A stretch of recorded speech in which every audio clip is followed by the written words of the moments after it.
Most people end up in jobs that they don't like because they've never stopped to ask what they really wanted. I know you've probably been told to start applying to jobs on LinkedIn, or maybe you've rushed to request referrals from your network. But here's what I see all the time.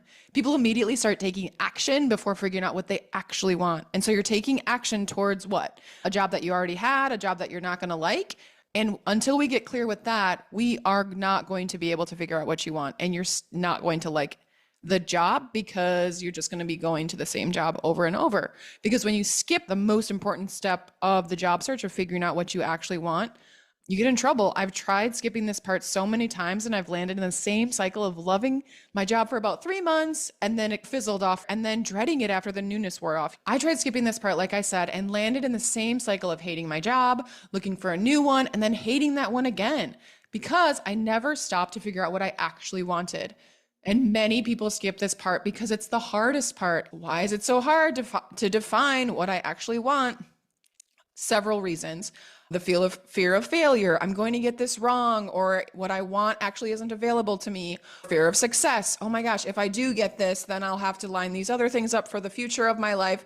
Fear of rejection. If I apply to these roles that I actually want and I get rejected, what does that mean about me? What does that mean about my career path? The fear of being judged by coworkers if you're looking for a new job or a new industry. A fear of getting it wrong or making a mistake. And additionally, in terms of all of those fears, we've also been taught to hustle and check boxes. So we get a dopamine hit when we make a list of things to do, and it's very easy to say, apply to a job today or apply to 100 jobs today and make that check mark. It's not as easy to say, let's do some internal work and see what we actually want. Let's slow down the process.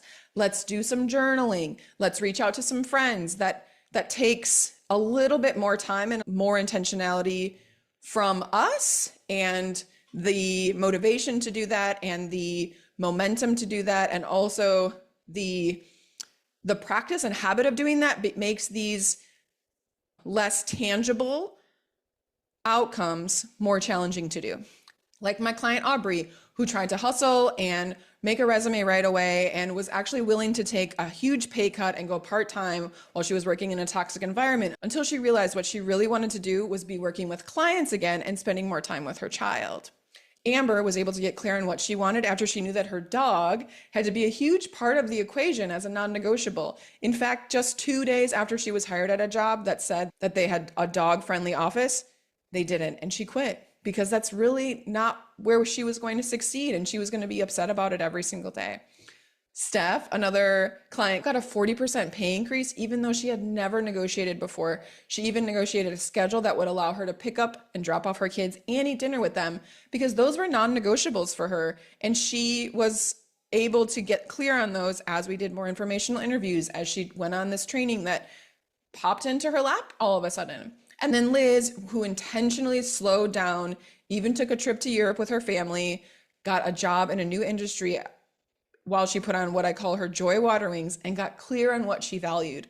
She turned down an amazing opportunity with a former colleague for flexibility and more time with her partner and son.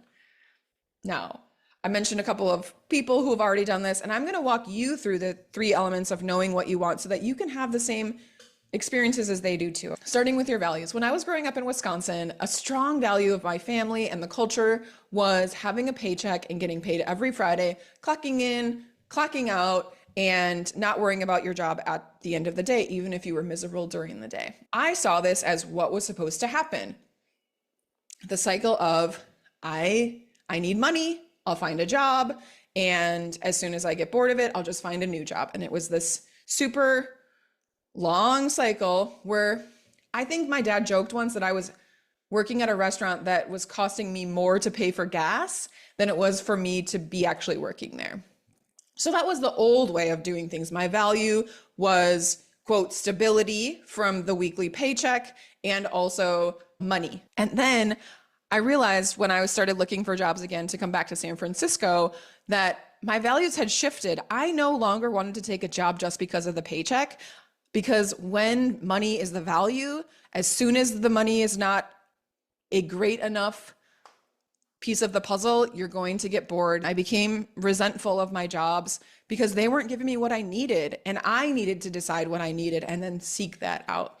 So values for me became growth opportunities. I was in a manager role at Whole Foods. Then I was speaking on stages and asking for raises. So these kind of growth opportunities where I was moving up as a recruiter to a senior recruiter and taking on bigger roles was very important to me. Values become important as you go through the job search because you're going to want to find jobs that match your own values. And when you already know what your values are, it'll be easier for you to find the companies and the people who share those same values. It will make it more likely that it's the best job for you because you've already figured out the two pieces of the puzzle, which are you and them. And then you can go into the job search, update your resume, etc., based on your values. When Liz discovered that her new values were making sure that she was spending time with her family and not burning out like she had in the past, she really wanted to continue tending to herself, which she did during her job search. She didn't apply to any jobs that didn't align with these new shared values.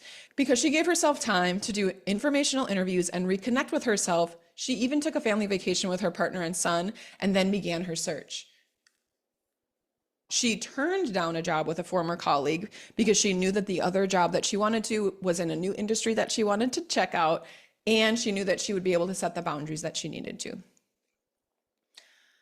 The second piece is strengths. When you hear strengths, you probably come up with something like things that you're good at or something that you're afraid to answer in an interview because they're eventually probably going to ask you your weaknesses. And strengths are different for everyone. And the way that I define strengths is like what you like doing that you're good at and it makes time go by. Gay Hendricks would refer to this as your zone of genius.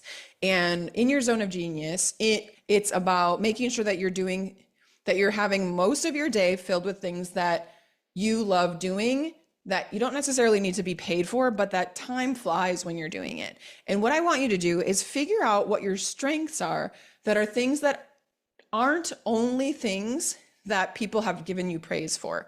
So we've been taught that our strengths are what other people value, and we always start from there. Like, what do people always ask you to do? What do people reach out for you for help for? What do people say? Using this lens of finding where other people find value in the work that you do helps differentiate between the things that you actually like doing and the things that you get praise for doing. And so making sure that you, like me, don't put Excel on your resume because you never want to do it. I'm really good at it, but I wouldn't ever want anyone to ask me to do it. And when we start job searching from what you actually want and considering the things that you like doing that you could do for hours, you get to decide what your job looks like instead of them. And yes, this is especially helpful if you're a generalist or trying to pivot into a new industry because these transferable strengths rather to a job you actually want, not just the one that's listed on the job board. So you kind of get a clearer idea of what you're doing. We're thinking about you first, then the job, rather than you fitting into the job description or the job opportunity. Haley, a generalist, chief of staff and business operations leader, decided that she would only start applying to jobs where she believed that her ability to be a generalist was regarded and appreciated in the way that she liked doing it. By the very nature of being a generalist, she was quick to learn things and a strong support for leadership. She used this confidence and her transferable strengths to land a job quickly after joining the career club. She was able to ascertain that being a generalist is actually a strength of hers rather than a weakness or something that has to fit in a box. She didn't need to fit in a box and was able to find a job that really matched what she was looking for. The third piece of figuring out what you actually want are your non-negotiables. And I think that having your non-negotiables before you start a job interview is essential to making sure that when you get a job interview, you don't compromise. What are some examples of non-negotiables? This could be remote work or a short commute if you want to go into the office, flexibility for picking up and dropping your kids off, making sure that you're eating lunch every day, working at a company that has aligned values the same as you, having meaningful work, not taking a pay cut, even if it feels like you have to, like not compromising on that. For example, Steph, who is a mother of 2 young children, was very important for her to be able to leave the office to pick up her children and drop them off, and also have dinner with them each night. And so that was talked about in her interview so that she knew that that was okay. And when it did happen, she was very grateful. And she was also, having never negotiated before, able to ask for a 40% increase. And also, Amber, she gave her, after our work together, where she was able to cultivate many self-valuing boundaries because she had compromised so many times when she was falling back on people pleasing tendencies. When someone would slack her and be like, hey, can you help me out with this thing? She would always be eager to do it. When she started her new job, she handed her new manager a how to work with Amber manual on the first day, and they were able to cultivate a working relationship that worked for the two of them. She was not willing to go back to not taking care of herself once she'd finally had the taste of it and felt how it was. It often feels hard to figure out our values, our strengths, and our non-negotiables because we don't have time or space to do it. And when we take the time to do it, the job search becomes more magnetic. It becomes more intentional. It doesn't feel like hard work anymore, like checking off boxes that don't even lead to anything.